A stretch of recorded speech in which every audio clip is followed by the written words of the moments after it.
The reservation was for 8 o'clock at Meridian, the restaurant that had been Mom's favorite for as long as I could remember. She used to talk about it in reverent tones, describing it as the kind of place people like us only visited on anniversaries or once-in-a-lifetime celebrations. Tonight was her 70th birthday, and I wanted it to feel like one of those moments, the kind she'd tell stories about later. I'd arrived early, just after 7:30, to make sure everything was perfect. The private dining room on the third floor was already glowing with soft amber light, candles flickering in crystal holders, white orchids spilling out of glass vases, floor-to-ceiling windows framed the city skyline, and the faint hum of piano music floated through the air. It was exactly how I'd pictured it, elegant, quiet, and impossibly beautiful. I was dressed simply, in a navy sheath dress and small pearl earrings, nothing flashy, nothing that would invite questions. I'd learned years ago that my family noticed everything: the price tag of my clothes, the label on my bag, the condition of my shoes. Every small choice I made somehow became evidence, proof that I was doing okay, or barely scraping by. So I'd learned to dress neutrally, speak carefully, and never give them ammunition. When Mom arrived, her smile filled the lobby. "Claire," she said warmly, her eyes shining for a moment, until they flicked over my outfit. Her expression faltered. "Oh, I thought you might dress up a little more. It's a nice restaurant, you know." I smiled. "I am dressed up, Mom. Happy birthday." She let me hug her, careful not to wrinkle the soft cream silk blouse she was so proud of. "Thank you, sweetheart." Then, almost immediately, "Is David coming?" I blinked. "David?" She gave me a puzzled look. "Your ex-husband. I thought maybe, I don't know, that you two might have made peace." It had been 3 years since our divorce. David had remarried within 6 months. "No, Mom, just family tonight." Oh, her disappointment was small but sharp. He always knew how to celebrate properly.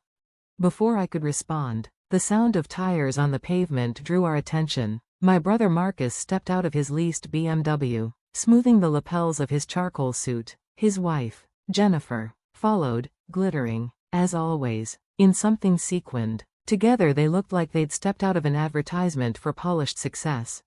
"Claire," Marcus greeted me, tone clipped. "Didn't expect you'd be here early. Thought you'd still be at that little office job of yours." "I requested the evening off," I said evenly. "It's Mom's birthday." "Well, good for you," Jennifer said with a laugh that didn't reach her eyes. "Hopefully you can at least chip in for the champagne." They breezed past me into the lobby. I caught my reflection in the glass door, calm, composed, and inhaled deeply before following. A few minutes later, Amanda and Robert arrived with their 2 teenagers. Amanda's enthusiasm filled the space immediately. "Oh my God, Meridian," she gasped, clutching her husband's arm. "Marcus, you shouldn't have." "Actually," I said softly, "I made the reservation." Every head turned toward me. "You?" Amanda's brows shot up. "Claire, this place is like $300 a person, minimum." "I'm aware." Marcus chuckled, the sound full of disbelief. "Claire, come on, you don't have to impress us. There's no way you can afford this place." "I made the reservation," I repeated. "You'll see." He smirked. "I'll handle the bill later. You can Venmo me your share, $50 or whatever you can swing."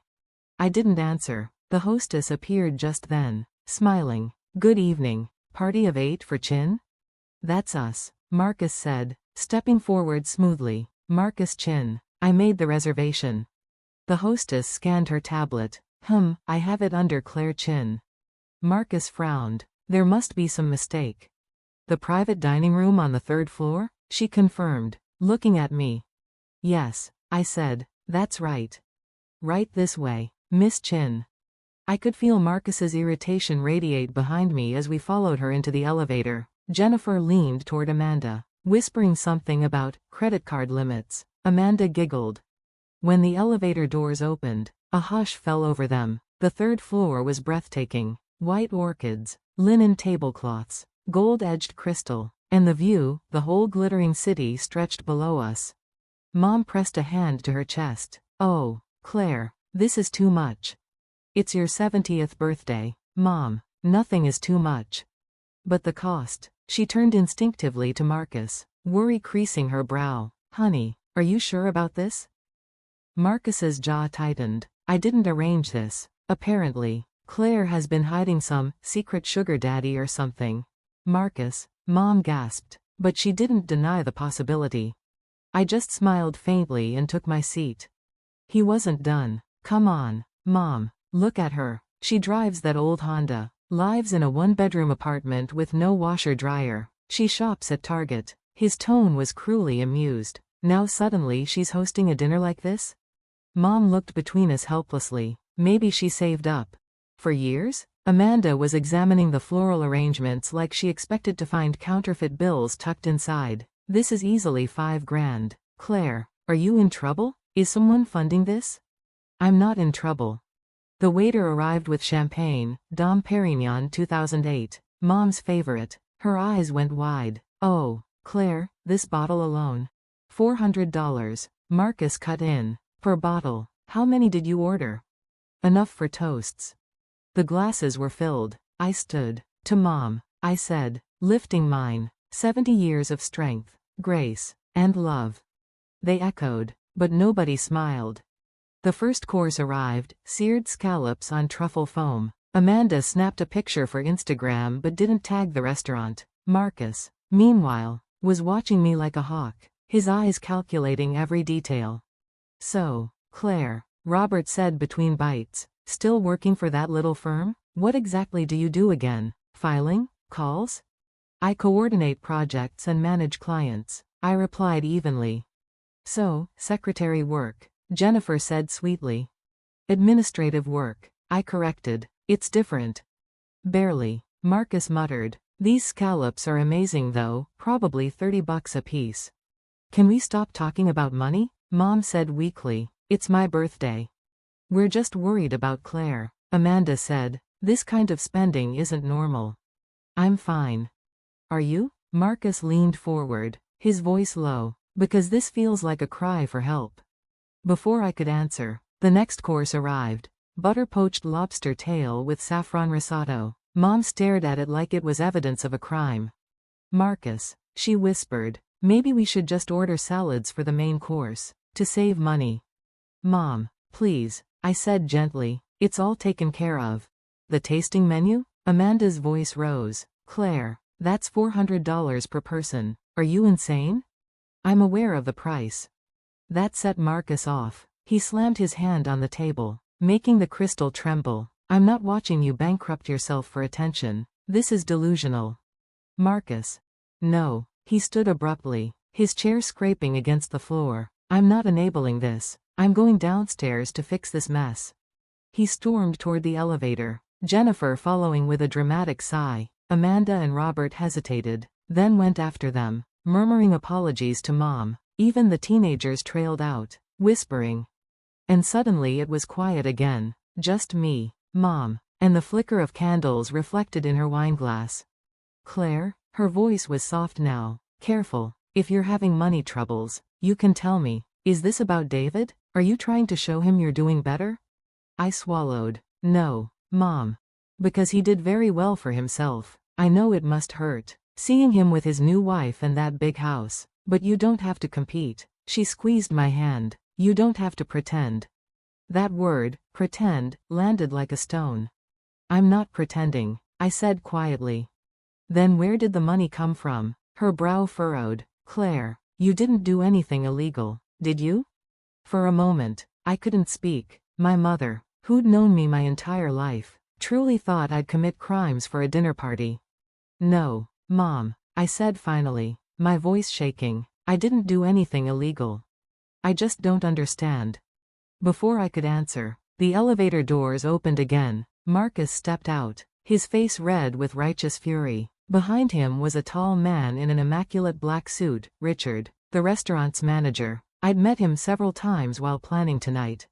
There she is, Marcus announced loudly. That's my sister. She's the one who made this ridiculous reservation. Richard's calm gaze flicked to me. Yes, sir, I'm aware. Well, I need you to cancel it, all of it. This is clearly a mistake. She can't afford this place, and frankly, she's having some kind of breakdown. Richard folded his hands politely. I'm afraid I can't do that, sir. Miss Chin booked this room in the full tasting menu weeks ago. Everything has already been charged and approved. Marcus's face darkened. Charged? Approved? Run it again. You'll see the card will decline. Marcus, I said quietly, please don't. He ignored me. I'm trying to save you the embarrassment. Claire, this whole thing. Sir, Richard said, his tone still even but firmer now. If you have further concerns, you may speak with the owner. But until then, I assure you, everything is in order. Marcus crossed his arms. Fine, bring me the owner. Richard hesitated, then glanced at me. I gave him the smallest nod. Of course, he said smoothly. She's already here. Marcus frowned. What do you mean she? Richard turned slightly. Miss Chin, would you like to address your brother's concerns? The entire room went still. What? Marcus said, blinking. Miss Claire Chin, Richard repeated, is the owner of Meridian. Mom didn't speak for a long time after that. The flickering candlelight cast soft shadows across her face, making her look smaller somehow, like the weight of all the things she hadn't seen, or hadn't wanted to see, had suddenly settled on her shoulders. The silence stretched, thick and uneasy, broken only by the faint sound of piano music drifting from the speakers. Claire, she said finally, her voice trembling, why didn't you insist? Why didn't you make us listen? I smiled faintly, but it wasn't a happy smile. Because, Mom, when someone's already decided who you are, nothing you say changes their mind. You all had me boxed in, the quiet one, the secretary, the one who just never quite measured up. It was easier to let you believe that than to keep fighting for your own version of the truth.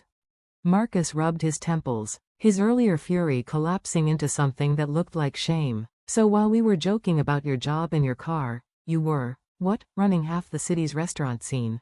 I wasn't running it alone, I said. I had good partners, smart investors, and I learned fast. After the divorce, I took what I got from the settlement, not much, but enough, and I invested it. My ex laughed when I told him I wanted to buy into a struggling restaurant. He said it was a hobby for rich people. He said I'd lose everything within a year. Amanda's mouth fell open. Wait, Meridian was failing? Barely staying afloat, I said. The previous owner mismanaged it, too much debt, poor leadership, no clear brand. I came in quietly, learned from the chefs, studied operations, and rebuilt it piece by piece. Within 18 months, we were profitable again. After that, I started acquiring others. Each restaurant had its own story, its own challenge. Copper Oak had an incredible wine program but no marketing. Blueprint had talent but terrible location strategy. I fixed what was broken. Jennifer sat frozen, her phone forgotten in her lap. You did all that, while pretending to be an assistant? I wasn't pretending, I said. I still consult, it keeps me grounded. I like normal days, normal routines. Power doesn't have to look flashy. The servers quietly cleared away the lobster plates and brought in the next course, roasted duck breast with wild honey glaze and pear confit. The aroma filled the room, but no one touched their food. Richard lingered discreetly near the door, watching for a signal from me. I nodded slightly, and he withdrew, leaving the family to its silence. Amanda finally exhaled. God, I feel like such an idiot. We've been so cruel. All those years making fun of your car, your apartment, your clothes. You were honest about how you saw me, I said gently. That's not cruelty, it's judgment. It's what we do in this family. We measure people by what they show, not who they are. Mom's eyes filled with tears. I didn't mean to do that, Claire. I thought I was helping. I wanted you to aim higher. You wanted me to aim your way, I corrected softly, which wasn't the same thing.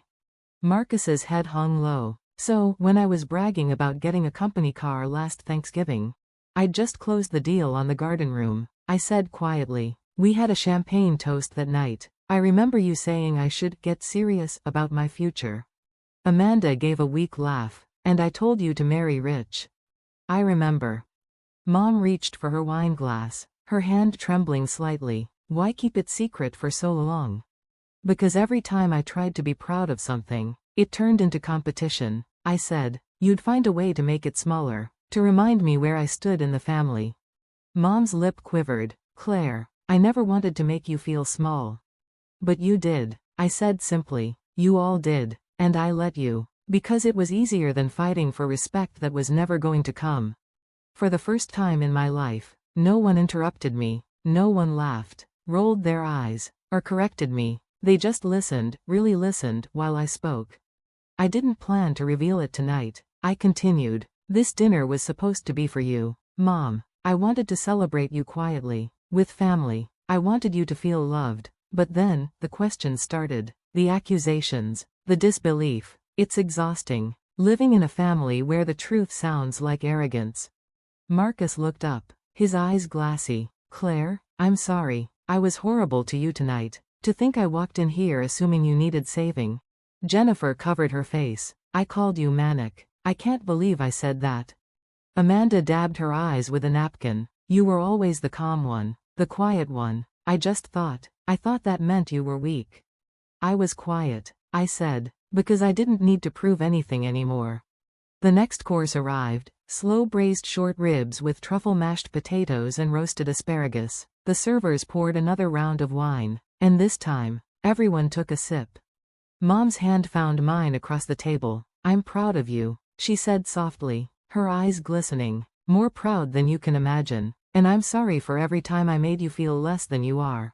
Thank you, Mom. Marcus swallowed hard. So, what happens now? You going to disown us or something? I smiled faintly. No, Marcus, I don't want to disown anyone. I just want things to change. I want respect, not because of money, but because I'm your sister, because I deserve it. He nodded slowly. You do. The tension in the room began to ease, the edges softening. Conversation returned, hesitant at first but warmer with each passing course. Laughter even surfaced, small and cautious, but real. When dessert came, a rich chocolate souffle with gold leaf and raspberry compote, Mom raised her glass. To Claire, she said, her voice strong again, for proving that quiet strength can build empires.